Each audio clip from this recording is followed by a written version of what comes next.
Sorry, I got the air conditioner running, but I will mute the mic for you when the video's playing. For some reason, this room, the temperature is set at 70 degrees. That's Fahrenheit. And for some reason, this room upstairs was 79. And it's a decent sized room, but there's 2 air vents here that, they kick out as much air as somebody with emphysema who's having breathing problems. Just it's about how good the air up here works. So, it's warm. So I got the air going. But the nice part is,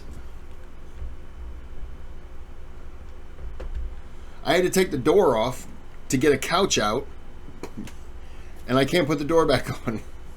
So right now I'm kind of just stuck in a situation where the air is kind of... I might have to put something there. I might have to put a blanket or something. I have no idea. I'll figure that out. It's not important. So there's a thanks button on the channel. You can donate. You don't have to. You can subscribe if this is what you like, not this, the video. And then if you don't want to do any of that, just give a thumbs up. Now, this is the Bible. I asked a question in one of the videos if any of the other prophets had ever visited the Kaaba, as Dr. Yasser says. The Bible proves Prophet Moses did pilgrimage to Mecca. Interesting insight by a... starts with a J. I hope it doesn't end with an EW.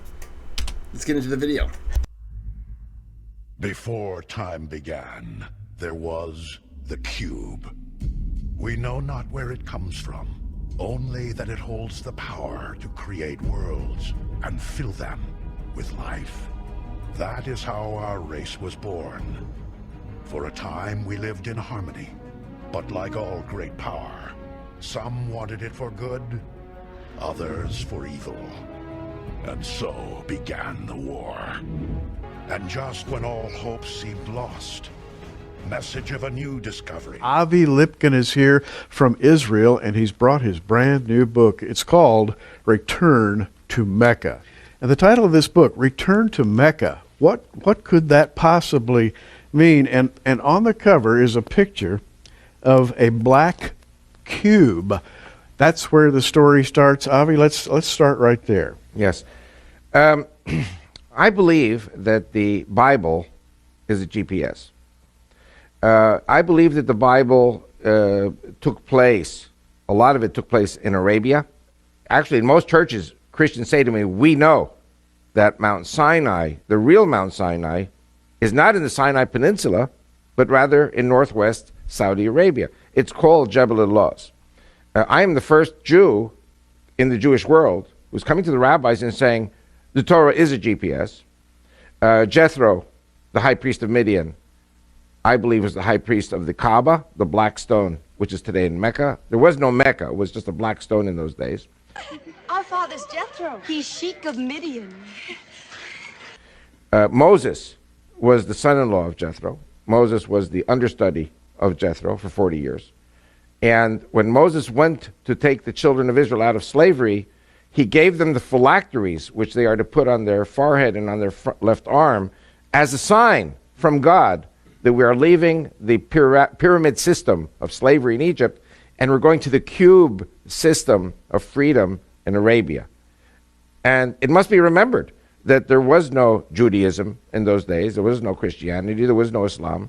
All people, including the Israelite slaves, were pagans. And of course the golden calf, basically the children of Israel reverted to the gods that they had known in Egypt. Yes. When Moses delayed coming back. So the purpose of this book is to show where exactly we were, and that 38 years at least of the Exodus was in Arabia. Moses, Aaron, Jethro were at the Kaaba, which is today Mecca. And when God says in Deuteronomy 11 that the borders of Israel will include the desert to the south, that desert is Arabia. Jethro was a cousin because Jethro's descended from Midian. Midian was one of the brothers of Isaac. So you have Ishmael, son of Hagar, and then you have the children of Keturah. So Midian is one of the children of Keturah. And from Midian, you go down to the next generation, which is Reuel or Raguel. And one of the names of Jethro in the Bible is Reuel. So he was probably, in the Middle East, many times people are named after grandfathers and great-grandfathers. You have come far. From Egypt. Across the desert, on foot. He who has no name surely guided your steps. No name. You Bedouins know the God of Abraham? Abraham is the father of many nations. We are the children of Ishmael, his firstborn. We are the obedient of God. I will dwell in this land. So Moses, when he had to flee Egypt after he killed the taskmaster who was beating the Jewish slave, the Israelite slave, he knew where he was going. He knew the geography. He was almost Pharaoh, so he had to know the geography. So he took the Israelites through the desert to what is today Nuweiba, on the eastern shore of the Red Sea of Sinai. That is where they crossed. And by the way, there's no archaeological proof at all of an exodus in the Sinai Peninsula. But there is tons of archaeological proof in the Arabian Peninsula. In the New Testament, chapter 4, verse 25 of Galatians, it says, that Mount Sinai and Hagar, which are in Arabia.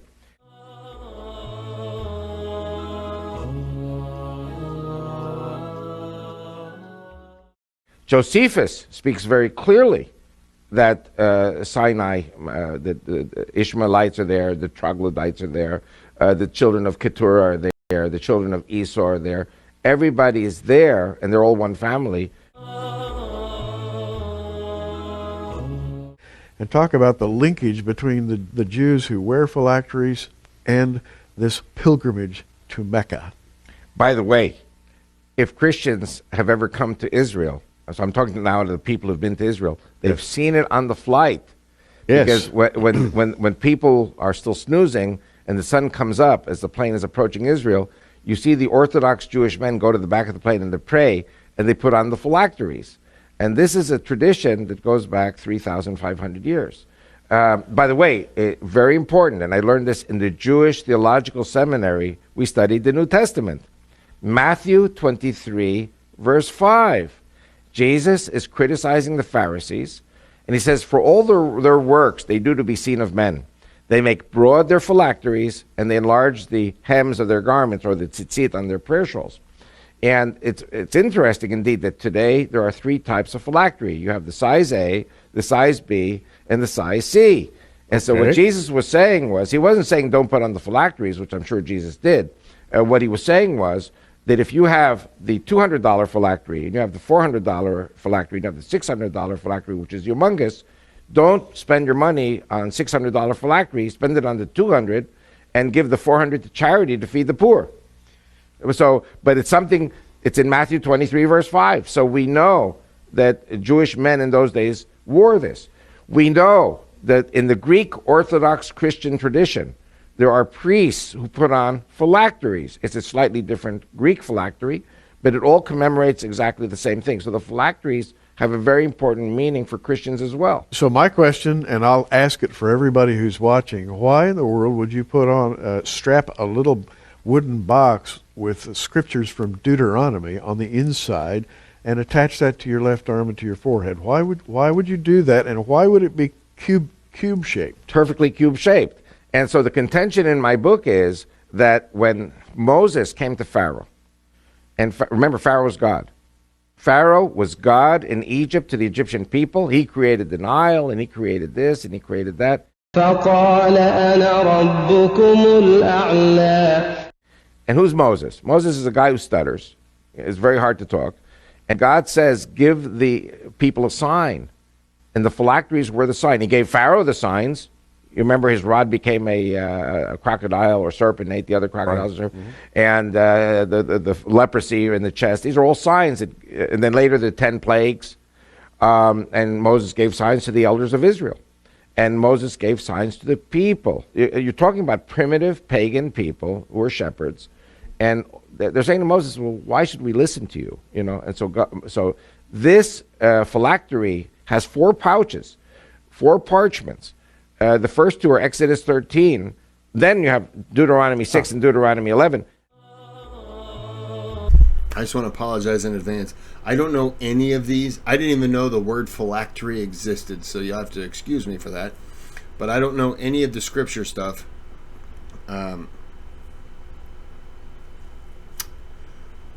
So I gotta listen to what he's saying and believe that's what it is. I have no idea. I apologize for that.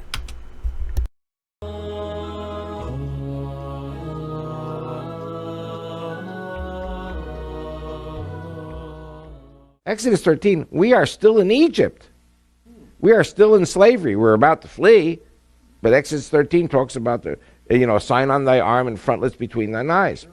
And, I know young people won't know the word that I'm going to say now, but there's a word that older people like you and I remember, which is, gyroscope.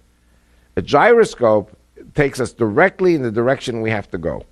And Moses is leading the children of Israel out of the pyramid triangular system to the cubic square system of freedom in the desert.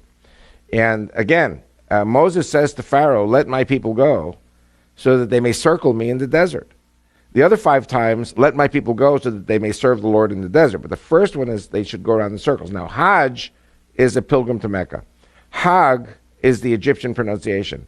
Hajj in Hebrew means a holiday or going around in circles.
Hagg in Hebrew means a holiday or going around in circles. Or going around in circles.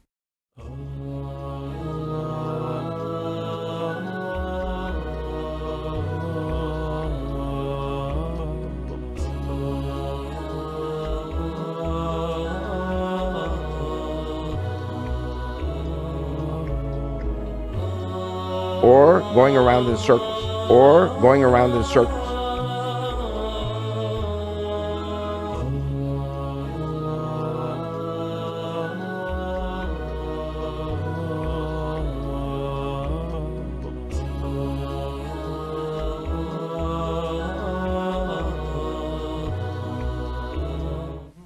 And so the first meaning really meant, let my people go so that they may sacrifice to the Lord at the Kaaba in Mecca, which there was no Mecca at the time, which is the black stone. Jethro was the high priest. Moses was the understudy of the high priest. And so he knew why, spiritually, he was taking the children of Israel out of slavery from the pyramid system to the square system to Jethro.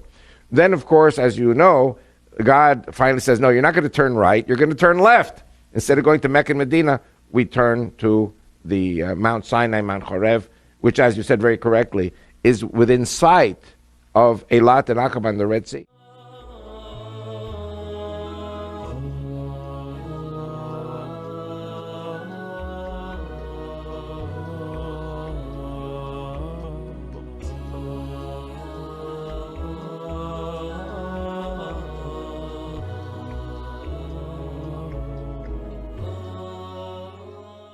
By the way, my people, forgive me for being arrogant, are the Jews and the Christians together. Now, my contention through my book is, if we Judeo-Christians get Mecca and Medina, then we capture the flag, and it is the termination of Allah, who I say is Satan, and sending the devil to the pits of hell for 1,000 years.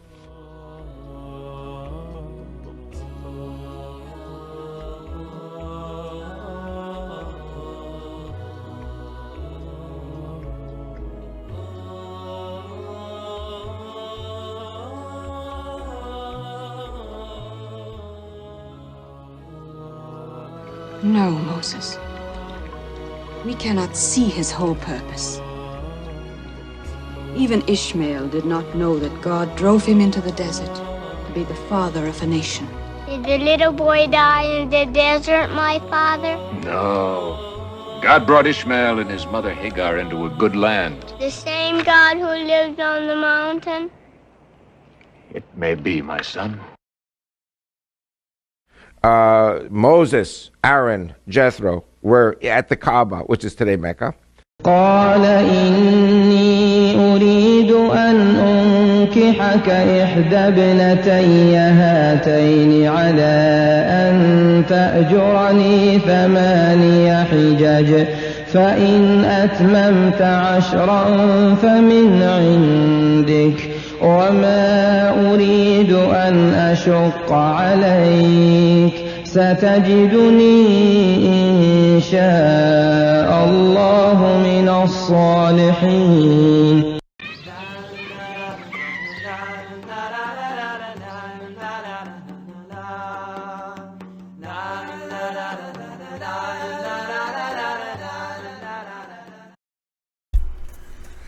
Okay, so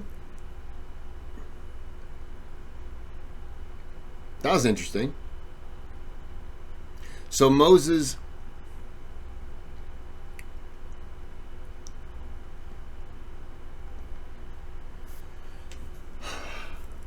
so Moses didn't visit the Kaaba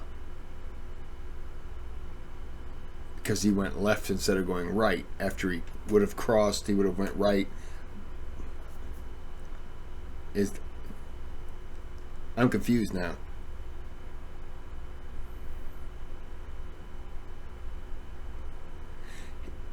He didn't visit because he didn't walk around it. I am confused now. I don't know if I confused myself, but he got to that Sinai, and if he would have went right, he would have went to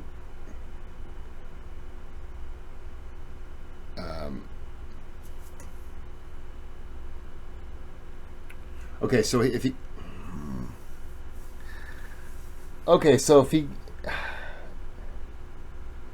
Mecca, isn't that where the Kaaba is? So he did, but he didn't go? Or am I confusing myself right now? I think I am.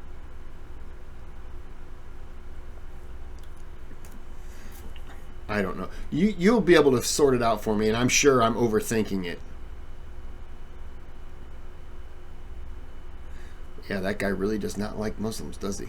But yet, at the